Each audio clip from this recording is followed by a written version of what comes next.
ഉപതെരഞ്ഞെടുപ്പ് ഫലമെല്ലാം പുറത്തു വന്നിരിക്കുന്നു. എന്തായാലും ഇപ്പോഴത്തെ നിലയിൽ നിന്നും വലിയ മാറ്റമില്ല. UDF ആധിപത്യം തന്നെയാണ് വയനാടും പാലക്കാടും മാറ്റമില്ലാതെ തുടരുന്നത്.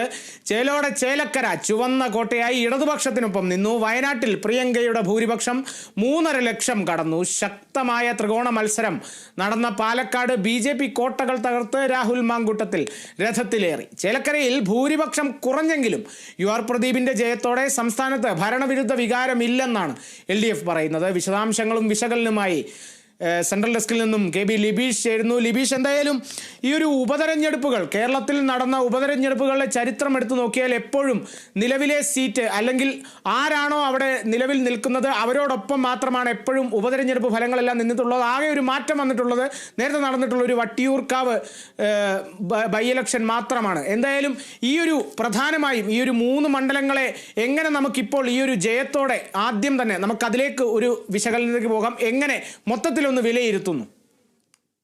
ഈ ഉപതെരഞ്ഞെടുപ്പുകൾ സംസ്ഥാന ഭരണത്തിലോ അല്ലെങ്കിൽ ദേശീയ ഭരണത്തിലോ ഒന്നും തന്നെ ഒരു സ്വാധീനവും ഉണ്ടാക്കുന്ന ഉപതെരഞ്ഞെടുപ്പുകളല്ല. കേരളത്തിലാണെങ്കിൽ വലിയ ഭൂരിപക്ഷത്തിലാണ് LDF സർക്കാർ ഇവിടെ ഭരിക്കുന്നത്. ഈ പാലക്കാട്ടും ചേലക്കരയിലും നിന്നും വരുന്ന എം.എൽ.എമാർ അത് ഭരണപക്ഷത്തിൻ്റെ കണക്കിലൊന്നും വലിയ രീതിയിലുള്ള മാറ്റങ്ങൾ ഉണ്ടാക്കുകയോ അത് സംസ്ഥാന ഭരണത്തെ എന്തെങ്കിലും തരത്തിൽ സ്വാധീനിക്കുകയോ ചെയ്യുന്ന ഉപതെരഞ്ഞെടുപ്പുകളല്ല ഇതൊന്നും. മുൻപ് ഉമ്മൻചാണ്ടി സർക്കാരിൻ്റെ കാലത്ത് നടന്ന ഉപതെരഞ്ഞെടുപ്പ് അങ്ങനെ ആയിരുന്നില്ല. ഈ നെയ്യാറ്റിങ്കര ഉപതെരഞ്ഞെടുപ്പൊക്കെ നടക്കുമ്പോൾ വളരെ നേരിയ ഭൂരിപക്ഷത്തിലാണ് അന്ന് ഉമ്മൻചാണ്ടി സർക്കാർ ഭരിച്ചിരുന്നത്. അതുകൊണ്ട് തന്നെ അന്നൊക്കെ വളരെ ആകാംക്ഷയോടുകൂടി തന്നെയാണ് അത്തരം ഉപതെരഞ്ഞെടുപ്പ് നോക്കിക്കണ്ടിരുന്നത്. ഇപ്പോൾ ഈ ഉണ്ടായിരിക്കുന്ന ഈ ഉപതെരഞ്ഞെടുപ്പുകളുടെ പ്രാധാന്യം എന്ന് പറയുന്നത് സംസ്ഥാന ഭരണത്തിന്റെ വിലയിരുത്തൽ എത്രത്തോളം ഉണ്ടായിട്ടുണ്ട് എന്നുള്ള ചോദ്യത്തിന്റെ ഉദാഹരണമായിട്ടാണ് ഈ ഉപതെരഞ്ഞെടുപ്പുകൾ വരുന്നത്. ഈ പാലക്കാട് നിന്ന് തെരഞ്ഞെടുക്കപ്പെട്ട MLA ആയാലും ചേലക്കരയിൽ നിന്ന് തെരഞ്ഞെടുക്കപ്പെട്ട MLA ആയാലും ഇനി 1.5 വർഷം കാലാവധി മാത്രമേ അവർക്ക് നിയമസഭയിൽ ഉള്ളൂ. പക്ഷേ 1.5 വർഷത്തിന് ശേഷം നടക്കുന്ന നിയമസഭാ തെരഞ്ഞെടുപ്പുണ്ട്, 1 വർഷത്തിനുള്ളിൽ നടക്കാനിരിക്കുന്ന തദ്ദേശ തെരഞ്ഞെടുപ്പുണ്ട്. ഈ തെരഞ്ഞെടുപ്പുകളുടെ മുന്നോടിയായിട്ട് നടക്കുന്ന ഈ ഉപതെരഞ്ഞെടുപ്പിൽ സംസ്ഥാന ഭരണം എത്രത്തോളം വിലയിരുത്തപ്പെട്ടു എന്നുള്ള ചോദ്യത്തിനുള്ള ഉത്തരമാണ് രാഷ്ട്രീയ കേന്ദ്രങ്ങൾ പ്രധാനമായിട്ടും തേടുന്നത്.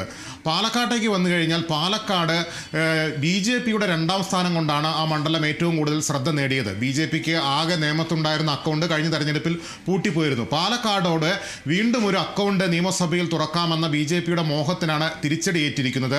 അവിടെ വലിയ രീതിയിലുള്ള ഒരു ഭൂരിപക്ഷം രാഹുൽ മാങ്കൂട്ടത്തിന് 18,840 എന്നുള്ള വൻ ഭൂരിപക്ഷത്തിലേക്ക് രാഹുൽ മാങ്കൂട്ടത്തിന് എത്തിച്ചേരാൻ കഴിഞ്ഞിട്ടുണ്ട്.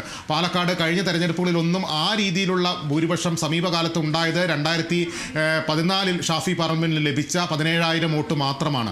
അതിനു മുമ്പുള്ള 1/4 നൂറ്റാണ്ട് കാലത്ത് പാലക്കാട് നിയമസഭാ മണ്ഡലത്തിൻ്റെ ചരിത്രം പരിശോധിക്കുമ്പോൾ വൻ ഭൂരിപക്ഷമാണ് രാഹുൽ മാങ്കൂട്ടത്തിന് ലഭിച്ചത്. 1996 മുതലുള്ള ചരിത്രം നമുക്ക് മുന്നിലുണ്ട്. 96-ലാണ് ആ മണ്ഡലം CPIM കോൺഗ്രസിൽ നിന്ന് പിടിച്ചെടുക്കുന്നത്. തുടർച്ചയായ 5 തെരഞ്ഞെടുപ്പുകളിൽ മത്സരിച്ച് ജയിച്ച CM സുന്ദരത്തെ അന്ന് TK നൗഷാദ് 96-ൽ പരാജയപ്പെടുത്തുമ്പോൾ വെറും 520 വോട്ടിൻ്റെ ഭൂരിപക്ഷമാണെന്ന് TK നൗഷാദിന് ലഭിച്ചത്. 96-ന് ശേഷം തെരഞ്ഞെടുപ്പ് നടക്കുന്നത് 2001-ലാണ്. 2001-ൽ കരുത്തനായ K ശങ്കരനാരായണനെ രംഗത്തിറക്കിയിട്ടും UDFന് അവിടെ ഭൂരിപക്ഷം ഈ TK നൗഷാദിനെ K ശങ്കരനാരായണൻ തോൽപ്പിച്ചത് 10,500 വോട്ടുകൾക്ക് മാത്രമാണ്. 2006-ൽ LDF KK ദിവാകരനിലൂടെ ആ മണ്ഡലം തിരിച്ചു പിടിക്കുമ്പോഴും അദ്ദേഹത്തിനും നേടാൻ കഴിഞ്ഞത് 1,440 വോട്ടിൻ്റെ ഭൂരിപക്ഷമാണ്. 2011-ൽ ഷാഫി പറമ്പിൽ അവിടേക്ക് എത്തുന്നു. 2011-ൽ ഷാഫി പറമ്പിൽ അവിടെ എത്തുമ്പോൾ അദ്ദേഹത്തിന് ആദ്യ തെരഞ്ഞെടുപ്പാണ്. പട്ടാമ്പിയിൽ നിന്നെത്തുന്ന KSU നേതാവാണ് ഷാഫി പറമ്പിൽ. ആ ഷാഫി പറമ്പിലിന് അവിടെ നേടാൻ കഴിഞ്ഞത് 7,000 ചില്ലറ വോട്ടിൻ്റെ ഭൂരിപക്ഷമാണ്. അതിനുശേഷമുള്ള 2ാമത്തെ തെരഞ്ഞെടുപ്പിലാണ്, 5 വർഷം കഴിഞ്ഞ് നടക്കുന്ന 2ാമത്തെ ഷാഫി പറമ്പിലിൻ്റെ തെരഞ്ഞെടുപ്പിലാണ് അദ്ദേഹത്തിന് ഭൂരിപക്ഷം 17,000-ഓളമായി ഉയർത്താനും കഴിഞ്ഞത്. കഴിഞ്ഞ തെരഞ്ഞെടുപ്പിൽ 3,859 വോട്ടിന് മാത്രമാണ് ഈ ശ്രീധരനോട് ഷാഫി പറമ്പിലിന് ആ മണ്ഡലത്തിൽ ജയിക്കാൻ കഴിഞ്ഞത്. അതിൽ ഷാഫി പറമ്പിൽ ആകെ മുന്നേറിയത് പിരായിരി ഗ്രാമപഞ്ചായത്തിൽ മാത്രമാണ്. പാലക്കാട് നഗരസഭയിൽ ഈ ശ്രീധരന് 6,000-ലധികം വോട്ടിൻ്റെ ഭൂരിപക്ഷം ഉണ്ടായിരുന്നു. കണ്ണാടിയിലാകട്ടെ LDF സ്ഥാനാർത്ഥി പ്രമോദാണ് ലീഡ് ചെയ്തത്. നേരിയ ലീഡ് മാത്രമാണ്, 114 വോട്ടിനാണ് അന്ന് കണ്ണാടി ഗ്രാമപഞ്ചായത്തിൽ LDFൻ്റെ CPM സ്ഥാനാർത്ഥി പ്രമോദിന് ലീഡുണ്ടായത്. മാത്തൂർ ഗ്രാമപഞ്ചായത്തിലും LDFൻ്റെ സ്ഥാനാർത്ഥി ഈ പ്രമോദിന് നേരിയ ലീഡ് മാത്തൂർ ഗ്രാമപഞ്ചായത്തിൽ ഏതാണ്ട് 30 വോട്ടിൻ്റെ ലീഡോ മറ്റോ ആണ് മാത്തൂർ ഗ്രാമപഞ്ചായത്തിൽ ഉണ്ടായിരുന്നത്. പിരായിരി ഗ്രാമപഞ്ചായത്തിൽ ഷാഫി പറമ്പിൽ നേടിയ 6000-ലധികം വോട്ടിൻ്റെ ഭൂരിപക്ഷത്തിലാണ് അദ്ദേഹം 3859 വോട്ടുകൾക്ക് നിയമസഭയിലേക്ക് എത്തുന്നത് എന്നുള്ളൊരു കാര്യം കൂടി നമ്മൾ ഓർക്കേണ്ടതാണ്.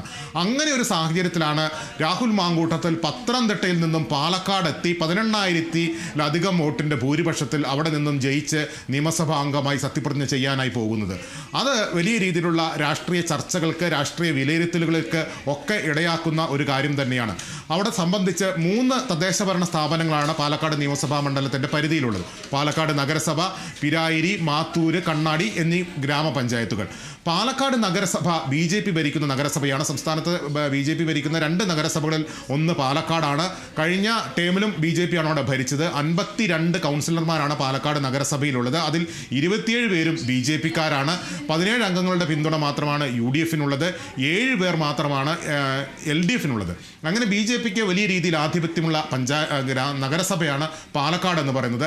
കണ്ണാടി ഗ്രാമപഞ്ചായത്തിൽ വരുമ്പോൾ കണ്ണാടി ഗ്രാമപഞ്ചായത്തിൻ്റെ ഭരണം LDF-നാണ്. അവിടെ 15 പേരാണ് പഞ്ചായത്തിലുള്ളത്. 8 പേര് LDF പക്ഷത്തും 7 പേർ UDF പക്ഷത്തുമുണ്ട്. അതായത് ഒരു സീറ്റിൻ്റെ ഭൂരിപക്ഷത്തിൽ കണ്ണാടി ഗ്രാമപഞ്ചായത്തിൻ്റെ ഭരണം അവിടെ LDF-നാണ്. മാത്തൂരിലേക്ക് വരുമ്പോൾ നേരെ തിരിച്ച് UDF-നാണ് അവിടെ ഭരണം. അവിടെ 8 സീറ്റ് UDF-നാണെങ്കിൽ 7 സീറ്റ് അവിടെ LDF-നാണുള്ളത്. ഒരു സീറ്റ് BJP-ക്കുണ്ട്. പിരായിരിയിൽ UDF-ന് വ്യക്തമായ ആധിപത്യമുണ്ട്. 10 സീറ്റ് UDF-നുള്ളപ്പോൾ അവിടെ 3 സീറ്റ് BJP-ക്കുണ്ട്. 8 സീറ്റ് LDF-നും ലഭിച്ചിട്ടുണ്ട്. അങ്ങനെയുള്ള തദ്ദേശ ഭരണ സ്ഥാപനങ്ങളുടെ ശാക്തിക നില അങ്ങനെ നിലനിൽക്കുമ്പോഴാണ് പാലക്കാട് നഗരസഭയിലാണ് ഗണ്യമായ വോട്ടുകളുള്ളത്. ആ ഗണ്യമായ വോട്ടുകളിൽ BJP-യിൽ നിന്നും വലിയ രീതിയിൽ വോട്ടുകൾ ചോർന്നിട്ടുണ്ട്. അതിൻ്റെ കാരണങ്ങൾ അവർക്ക് ആഭ്യന്തരമായി തന്നെ വിലയിരുത്തേണ്ടി വരും. സ്ഥാനാർത്ഥി നിർണയം പരിശോധിക്കേണ്ടി വരും. BJP ഉയർത്തിയ രാഷ്ട്രീയ പ്രശ്നങ്ങൾ നൈതികത പരിശോധിക്കേണ്ടി വരും. സന്ദീപ് വാര്യരെ പോലുള്ള ആളുകളുടെ കൂടുമാറ്റം പരിശോധിക്കേണ്ടി വരും. നഗരസഭാ ഭരണത്തിൽ നിലനിൽക്കുന്ന ചില അസ്വസ്ഥതകളും കൂടി BJP-ക്ക് അതിനോടൊപ്പം ചേർത്ത് പരിശോധിക്കേണ്ടി വരും എന്നുള്ളതാണ് മുന്നിലുള്ള ഏറ്റവും പ്രധാനപ്പെട്ട കാര്യം. പാലക്കാട് നഗരസഭാ ഭരണം BJP-ക്ക് ലഭിച്ചപ്പോൾ പുതുമുഖമായ പ്രിയ അജയനെയാണ് അവർ നഗരസഭയുടെ ചെയർപേഴ്സണാക്കി മാറ്റിയത്. പ്രിയ അജയൻ പിന്നീട് BJP നേതൃത്വവുമായി തെറ്റുന്ന ഒരു സ്ഥിതിവിശേഷമുണ്ടായി. അവർക്ക് 2 വർഷം തികഞ്ഞപ്പോൾ നഗരസഭാ അധ്യക്ഷ സ്ഥാനത്ത് നിന്ന് പടിയിറങ്ങേണ്ട സാഹചര്യമുണ്ടായി. അതിനുശേഷം പ്രമീള ശശിധരനെ, മുൻ നഗരസഭാ ചെയർപേഴ്സണായിരുന്ന പ്രമീള ശശിധരനെയാണ് ഇപ്പോൾ BJP അവിടെ നഗരസഭാ അധ്യക്ഷയായി ഇപ്പോൾ നിയമിച്ചിരിക്കുന്നത്. അങ്ങനെ പാലക്കാട് നഗരസഭയിൽ BJP-ക്ക് അകത്ത് നിലനിൽക്കുന്ന ആഭ്യന്തര പ്രശ്നങ്ങളുണ്ട്. ഇതിന് പുറമെയാണ് സംസ്ഥാന തലത്തിലും BJP-ക്ക് അകത്ത് നിലനിൽക്കുന്ന ആഭ്യന്തര പ്രശ്നങ്ങൾ കൂടി ആ മണ്ഡലത്തിൽ പ്രതിഫലിച്ചിട്ടുണ്ട്. സംഘടനാ തെരഞ്ഞെടുപ്പ് വരാനിരിക്കുന്ന ഒരു ഘട്ടമാണ് BJP-യിൽ ഇപ്പോഴുള്ളത്. കെ സുരേന്ദ്രന്റെ നേതൃത്വത്തെ ചോദ്യം ചെയ്യപ്പെടുന്ന അവസ്ഥയിലേക്ക് കാര്യങ്ങൾ എത്തുകയാണ്. സന്ദീപ് വാര്യർ മാത്രമല്ല, നേതൃത്വത്തെ ചോദ്യം ചെയ്യപ്പെടുമെന്നുള്ളതിൽ ഒരു സംശയമില്ല. ഈ ഒരു റിസൾട്ട് വെച്ചിട്ട് എന്തായാലും നമുക്കൊപ്പം റിയാസ് KM കൂടി ചേരുന്നുണ്ട്.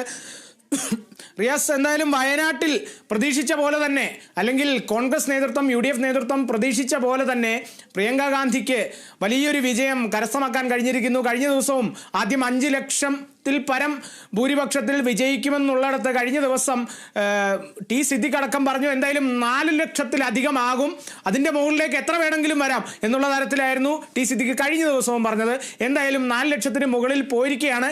എന്നാൽ ഈ ഒരു വോട്ട് നില, അല്ലെങ്കിൽ ലഭിച്ച വോട്ട് നിലകളൊക്കെ ഒന്ന് പരിശോധിച്ച് നോക്കുകയാണെങ്കിൽ അതിൽ ചെറിയൊരു മാറ്റങ്ങളുണ്ട്. കാരണം UDF-ന് ഒരു ചെറിയൊരു തിരിച്ചടി നേരിട്ടോ എന്ന് കൂടി നമുക്കൊന്ന് ചോദിക്കേണ്ടിയിരിക്കുന്നു. അത്തരത്തിലൊരു തിരിച്ചടി നേരിടുന്ന അവസ്ഥയുണ്ടോ? എന്തായാലും 4 ലക്ഷത്തിലധികം വോട്ടിൻ്റെ ഭൂരിപക്ഷത്തിലാണ് ജയിച്ചതെങ്കിലും കഴിഞ്ഞ തവണത്തെ 2021 ക്ഷമിക്കണം, ആ ഒരു സമയത്തെ ഒരു മുൻ തെരഞ്ഞെടുപ്പ് അപേക്ഷിച്ച് നോക്കുകയാണെങ്കിൽ ഒരു ചെറിയ തിരിച്ചടി നേരിട്ടോ UDF-ന്?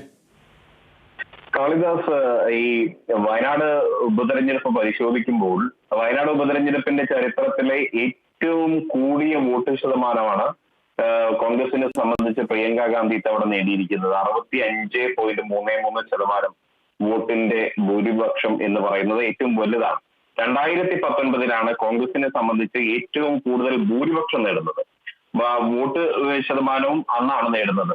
അന്നത്തെ വോട്ട് ശതമാനം എന്ന് പറയുന്നത് 64.67% വോട്ടുകളായിരുന്നു രാഹുൽ ഗാന്ധി നേടിയിരുന്നത്. ആകെ പോൾ ചെയ്ത 80% വോട്ടുകളിൽ അതിന്റെ 64.67% രാഹുൽ ഗാന്ധി നേടി. എന്നാൽ ഇത്തവണ പോൾ ചെയ്ത വോട്ടുകളുടെ കണക്കനുസരിച്ച് നോക്കുമ്പോൾ ആ 2019 തിളക്കമാർന്ന വിജയമാണ് ഇത്തവണ പ്രിയങ്ക ഗാന്ധി അവരുടെ കന്നി അംഗത്തിലൂടെ സ്വന്തമാക്കിയത് എന്ന് ശതമാനക്കണക്കിൽ നമുക്ക് മനസ്സിലാക്കാൻ കഴിയും. ഇനിയിപ്പോൾ 2024 രാഹുൽ ഗാന്ധിയുടെ ഭൂരിപക്ഷം പരിശോധിക്കുകയാണെങ്കിൽ പോലും അതിനെയും മറികടന്നിരിക്കുകയാണ് AICC ജനറൽ സെക്രട്ടറിയും രാഹുൽ ഗാന്ധിയുടെ സഹോദരി കൂടിയായിട്ടുള്ള പ്രിയങ്ക ഗാന്ധി എന്നത് നമുക്ക് കാണാൻ കഴിയും. പോളിംഗ് ശതമാനത്തിൽ വയനാട്ടിൽ കണ്ട മന്ദഗതി അത് UDF കേന്ദ്രങ്ങളിൽ ഉണ്ടായ മന്ദഗതിയല്ല എന്ന് ഈ ഒരു തെരഞ്ഞെടുപ്പ് ഫലം വ്യക്തമാക്കുന്നു. അത് അങ്ങനെയെങ്കിൽ എവിടെ നിന്ന് വന്നു എന്നുള്ളത് പരിശോധിക്കപ്പെടേണ്ട കാര്യമാണ്. കാരണം LDFനെ സംബന്ധിച്ചും NDAയെ സംബന്ധിച്ചും അവരുടെ കഴിഞ്ഞ തവണത്തെ വോട്ട് വിഹിതത്തിന്റെ അത്ര പോലും അവർ എത്തിയിട്ടില്ല എന്നുള്ളത് ഒരു വസ്തുതയായി നിലനിൽക്കുന്ന ഒരു സാഹചര്യമുണ്ട്. ഏറ്റവും സൃഷ്ടിച്ചു പോയത് LDFന്റെ വോട്ടിംഗ് ശതമാനമാണ് എന്നുള്ളത് ഒരു യാഥാർത്ഥ്യമാണ്. സത്യൻ മൊകേരി 2014 മികച്ച പ്രകടനം കാഴ്ചവെച്ച ഒരു സ്ഥാനാർത്ഥിയായിരുന്നു. എന്നാൽ ഇത്തവണ ആ പ്രകടനം കാഴ്ചവെക്കാൻ സത്യൻ മൊകേരിക്ക് സാധിച്ചിട്ടില്ല. സാധിച്ചിട്ടില്ല എന്ന് പറയുമ്പോൾ നമ്മൾ എടുത്ത് പരിശോധിക്കേണ്ട ഒരു കാര്യം, തെരഞ്ഞെടുപ്പ് പ്രചരണ രംഗത്ത് CPIM അത്ര സജീവമായിരുന്നില്ല എന്നൊരു ആക്ഷേപം പൊതുവെ LDFനകത്ത് CPIM ഉള്ള ഘടകകക്ഷികൾക്കുണ്ട്. അവർ ഉന്നയിച്ച ആ ഒരു ആക്ഷേപം ശരിവെക്കുന്ന തരത്തിലാണ് ഇന്നത്തെ ഈ ഒരു വോട്ടെണ്ണൽ ദിനത്തിൽ ഈ റിസൾട്ട് പുറത്തു വരുമ്പോഴുള്ള LDFന് ലഭിച്ച വോട്ടിംഗ് ശതമാനം വ്യക്തമാക്കുന്നത്. അതുകൊണ്ട് തന്നെ വരുന്ന ദിവസങ്ങളിൽ ഇത് സംബന്ധിച്ച ഒരു ചർച്ച എന്തായാലും LDFനകത്തുണ്ടാകും. വയനാട്ടിൽ എങ്ങനെ വോട്ട് കുറഞ്ഞു, വോട്ടിംഗ് ശതമാനം കുറയാനുള്ള സാഹചര്യം എന്തുകൊണ്ട് കൃത്യമായ രീതിയിൽ വയനാട്ടിൽ തെരഞ്ഞെടുപ്പ് പ്രചരണ പരിപാടികൾ പോലും നടത്താൻ തയ്യാറായില്ല തുടങ്ങിയ ചർച്ചകൾ LDFനകത്ത് ഉണ്ടാകും. മറ്റൊന്ന് നവ്യ ഹരിദാസിന്റെ സ്ഥാനാർത്ഥിത്വമാണ്. നവ്യ ഹരിദാസ് പൊതുവെ ഈ സത്യൻ മൊകേരിയുടെ അവസ്ഥ പറഞ്ഞതുപോലെ തന്നെ രണ്ടുപേരും നല്ല വ്യക്തിപരമായി നല്ല സ്ഥാനാർത്ഥികളാണെങ്കിൽ കൂടിയും പ്രിയങ്ക ഗാന്ധിയെ പോലൊരു സ്ഥാനാർത്ഥിക്ക് എതിരെ മത്സരിപ്പിക്കാൻ അതിലും ശക്തരായിരുന്ന സ്ഥാനാർത്ഥികൾ വേണമായിരുന്നു എന്നൊരു അഭിപ്രായം പൊതുവെ ഉയരുന്നുണ്ട്. ഒരു ദേശീയ തലത്തിൽ നിന്നൊരു ഫിഗർ വന്ന് വയനാട്ടിൽ മത്സരിക്കുമ്പോൾ അതിനോട് കിടപിടിക്കുന്ന തരത്തിലുള്ള ഒരു സ്ഥാനാർത്ഥിത്വം ആകാമായിരുന്നു എന്നൊരു അഭിപ്രായമുണ്ട്. രണ്ട് കാര്യങ്ങളാണ്. ഒന്ന്, ഉപതെരഞ്ഞെടുപ്പ് എന്ന രീതിയിലുള്ള ഒരു അവസ്ഥ വന്നപ്പോൾ അവിടെ ഉണ്ടായിരുന്ന നിഷ്പക്ഷ വോട്ടർമാർ വോട്ട് ചെയ്യാൻ എത്താതിരുന്ന ഒരു കാര്യം. മറ്റൊന്ന്, LDFന്റെയും NDAയുടെയും വോട്ടുകൾ കൃത്യമായി പോൾ ചെയ്യപ്പെട്ടിട്ടില്ല എന്ന് ഈ ഫലം വ്യക്തമാക്കി തരുന്നു. അതേസമയം UDFന്റെ വോട്ടുകൾ കൃത്യമായി പോൾ ചെയ്യാൻ സാധിച്ചു എന്നുള്ളത് കൊണ്ടാണ് 4,10,000 എന്ന ഒരു വലിയ ഒരു ഭൂരിപക്ഷത്തിൽ പ്രിയങ്ക ഗാന്ധിക്ക് കന്നി അംഗത്തിൽ തന്നെ പാർലമെന്റിൽ മികച്ച നേട്ടവുമായി കടന്നു പോകാൻ സാധിക്കുന്നത് എന്നുള്ളതാണ് പൊതുവെ ഈ രാഷ്ട്രീയ നിരീക്ഷകർ വിലയിരുത്തുന്നത്. ഒന്നും അവിടെ ഒരു വിശകലനം ആവശ്യമാണ് വയനാട്ടിൽ. കാരണം സുരേന്ദ്രൻ കഴിഞ്ഞ തവണ നേടിയ 2024 സുരേന്ദ്രൻ നേടിയ വോട്ടിൻ്റെ അടുത്തുപോലും എത്താൻ സാധിച്ചിട്ടില്ല. കാരണം അടുത്തെത്താൻ ഒരു 30,000-30,000-ത്തിലധികം വോട്ടിൻ്റെ കുറവുണ്ട് നവ്യ ഹരിദാസിന് ഇത്തവണ നോക്കുമ്പോൾ. കാരണം കഴിഞ്ഞ തവണ സുരേന്ദ്രൻ നേടിയ വോട്ടുകൾ 1,41,045 വോട്ടുകളാണ്. ഇപ്പോൾ നോക്കുമ്പോൾ 1,09,39 വോട്ടുകളാണ് നവ്യ ഹരിദാസ് നേടിയിരിക്കുന്നത്. തീർച്ചയായും ആ ഒരു സ്ഥാനാർത്ഥി നിർണയം അത്ര ശരിയല്ല. അല്ലെങ്കിൽ കുറച്ചും കൂടി BJP വയനാട്ടിൽ ഒന്ന് ശ്രദ്ധിക്കണമായിരുന്നു. കാരണം BJPക്ക് എവിടെ ജയിക്കാനാവില്ല എന്നുള്ളത് BJPക്ക് ഉള്ളിലും കൃത്യമായി അറിയാൻ, BJPക്ക് ഉള്ളിലും അത് കൃത്യമായി വ്യക്തമാണ്. എന്തായാലും ആ ഒരു വോട്ട്, അല്ലെങ്കിൽ പ്രിയങ്ക ഗാന്ധിക്ക് ലഭിക്കേണ്ട ആ ഒരു വോട്ട് കുറേയൊക്കെ ഇങ്ങോട്ടാക്കാൻ ശ്രമിക്കുക എന്നുള്ളൊരു ഭഗീരഥ പ്രയത്നമാണ് പ്രധാനമായും BJPക്കുള്ളത്. ആ ഒരു പ്രയത്നത്തിൽ, അല്ലെങ്കിൽ അത്തരത്തിൽ നടന്നിട്ടുള്ള ആ ഒരു ഉപതെരഞ്ഞെടുപ്പിൽ, ആ ഒരു സ്ഥാനാർത്ഥി നിർണയത്തിൽ തീർച്ചയായും ഒരു തിരിച്ചടി BJPക്ക് നേരിട്ടിട്ടുണ്ട് എന്നുകൂടി പറയാൻ സാധിക്കും, അല്ലേ റിയാസ്?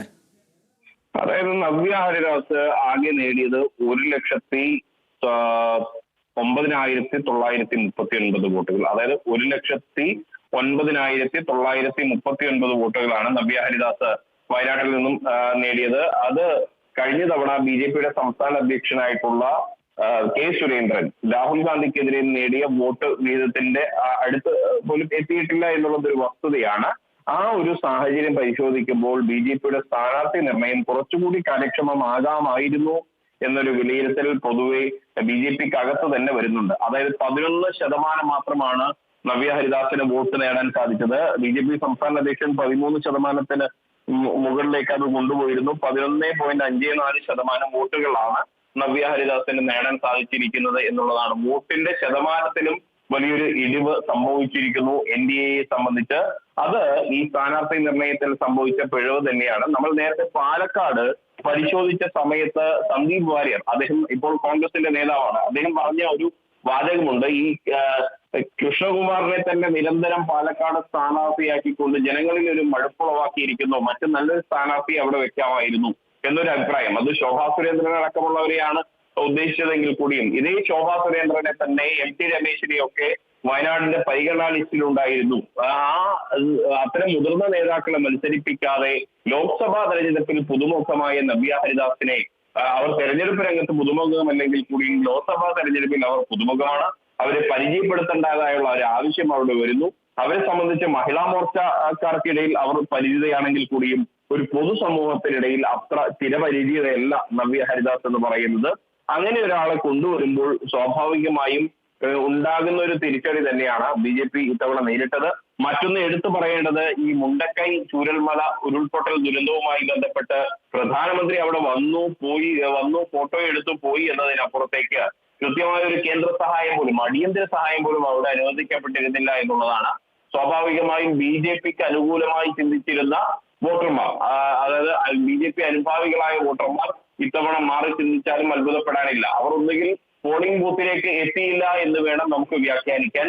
അങ്ങനെ പോളിംഗ് ബൂത്തിലേക്ക്, കാരണം എന്തായാലും BJPക്ക് അനുകൂലമായി ചിന്തിക്കുന്നവർ ഒരിക്കലും കോൺഗ്രസിന് അനുകൂലമായി, പ്രത്യേകിച്ച് ദേശീയ തലത്തിൽ പ്രിയങ്ക ഗാന്ധി പോലൊരു നേതാവിന് അനുകൂലമായി വോട്ട് ചെയ്യുമെന്ന് നമുക്ക് ഒരിക്കലും വിശ്വസിക്കാൻ പറ്റില്ല. പക്ഷേ കേരളത്തിന്റെ സാഹചര്യത്തിൽ ചിലപ്പോൾ അങ്ങനെ ചെയ്യുമെങ്കിലും പ്രിയങ്ക ഗാന്ധിക്ക് എന്തായാലും BJP അനുകൂലമായി ചിന്തിക്കുന്നവർ വോട്ട് ചെയ്യുമെന്ന് ഉറപ്പില്ല. അതിനു പകരം അവർ വോട്ട് എടുപ്പ് ബഹിഷ്കരിക്കുന്ന തരത്തിലേക്കൊക്കെ കാര്യങ്ങൾ പോയിട്ടുണ്ടാകാം എന്നുള്ളതും ഒരു സൂചനയാണ്. മറ്റൊന്ന്, ഈ സ്ഥാനാർത്ഥി നിർണയത്തിലെ പിഴവ് തന്നെയാണ് ഒരു പരിധി വരെ പറയുന്ന ഒരു കാര്യം. ഇത്തവണ വോട്ട് വിഹിതം വലിയ തോതിൽ, BJPയുടെ വോട്ട് ശതമാനം പോലും വലിയ തോതിൽ കുറയാനുള്ള ഒരു കാരണമായി പറയുന്നത് നല്ലൊരു സ്ഥാനാർത്ഥിയെ അവിടെ നിർത്തിയില്ല എന്നുള്ളതാണ്. അതിനർത്ഥം നവ്യ ഹരിദാസ് ഒരു മോശം സ്ഥാനാർത്ഥി എന്നുള്ളതല്ല, മണ്ഡലത്തിൽ പരിചിതയായ ഒരു സ്ഥാനാർത്ഥി അവിടെ ഉണ്ടായിരുന്നില്ല എന്നുള്ളത് BJPക്കാർ പോലും ചൂണ്ടിക്കാണിക്കപ്പെടുന്ന ഒരു വസ്തുതയാണ്.